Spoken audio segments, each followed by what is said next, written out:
శ్రీ గురుభ్యో నమః. హరి ఓం. అందరికీ నమస్కారం. నిర్వికల్ప ఇది అమ్మవారి 4 అక్షరాల నామం. ఇది 176వ నామం. ఈ నామంతో అమ్మవారికి నమస్కారం చేసేటప్పుడు నిర్వికల్పాయై నమః అని నమస్కరించాలి. నిర్వికల్ప అంటే వికల్పములు లేనిది అని అర్థం.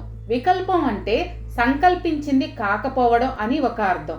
ఈ అర్థంలోనే ఎక్కువగా ఈ పదం వాడబడుతుంది. కానీ అసలు అర్థం భ్రాంతి. అనుకున్న దాంట్లో తేడా ఉండడం భ్రాంతి. ఏ విధమైన వికారాలు భ్రాంతులు లేనిది అమ్మవారు. లేనిదాన్ని ఉన్నట్లు, ఉన్నదాన్ని లేనట్లు, మంచిని చెడుగాను, చెడును మంచిగాను అనుకోవడం లాంటి వికార విభ్రాంతి లక్షణాలు అమ్మవారికి ఉండవు. అమ్మవారు విజ్ఞాన గణరూపిణి. సకలం తానైనప్పుడు ద్రష్ట, దృశ్య, దృష్టి భేదం గాని వస్తుభేదం గాని ఉండదు. వస్తుభేదం లేనప్పుడు భ్రాంతికి తావులేదు.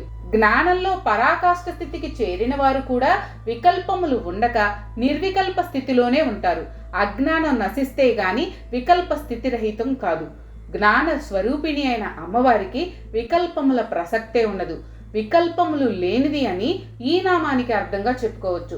శ్రీమాత్రే నమః. మీకు కనుక ఈ వీడియో నచ్చినట్లయితే లైక్ చేయండి. అలాగే మీ ఫ్యామిలీ అండ్ ఫ్రెండ్స్ కి షేర్ చేయండి. ఛానల్లో కొత్త నోటిఫికేషన్స్ కోసం సబ్స్క్రైబ్ చేయండి. అలాగే పక్కనే ఉన్న బెల్ ఐకాన్ ని ట్యాప్ చేయండి.